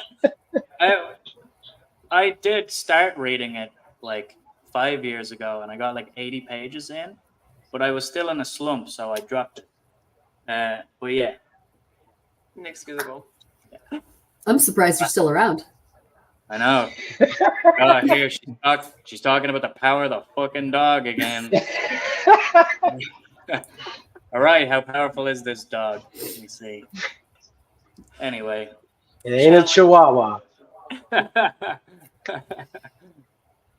Thanks for hosting this. This was really fun. Yeah, It's thanks great for talking about having this me. book. Yeah, this was awesome. Yeah, this was really fun. Also, Yeah. anybody watching this on the replay or in the chat right now, I think we have 5 people, and I suspect 2 of them have us muted. But if you're not subscribed to everybody here, you can go remedy that. I've linked all the channels in the description. I hope I'll double check to make sure that I actually did and do it correctly. But Everybody individually, just want to say what your channel names are again. I know that Amanda and Dan are really super active and update all the time, about as fast as Brandon Sanderson releases books. Yeah, I'm as consistent as an eclipse with my reviews and things like that. But I'm the black and blue collar reader. I might drop a video again. So come see me if you want to punish yourself. Go subscribe to my channel.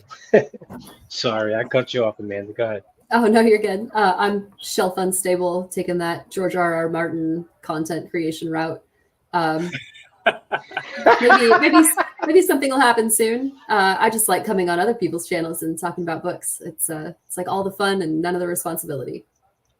That's true. ideal. Joseph, I'm Joseph Reads Books, and I read books. I know how to read. Yeah. Yeah, and I cover all sorts of stuff. But yeah, definitely check it out. Cool. RJ? Yeah, I'm RJ Tries to Read. It's exactly what it says in the 10. Like, I throw the DNF hammer a lot at books because YOLO, like The number one is it place YOLO? for the number one place for DNF reviews and DNF predictions is RJ Tries to Read. Those videos are stupid, but I love them. I love making them. Thanks for stopping in, Chadia. I don't even think you read the book, but thanks for coming into the chat. Thanks also to Ben. We love Ben. Two best and quietest Baker tubers. Oh, you're a Baker tuber too. Am I? You made a Baker video. I made one Baker video. That counts. It counts. Anyway, thanks One of everybody. us. Listen, if I read the Cartel, you're gonna have to read the Warrior Prophet. I'm sorry, because that book is fantastic. I know you got through A Darkness Comes Before. I know it was tough, but let's get to the Warrior Prophet before we throw Baker under the bus and stuff.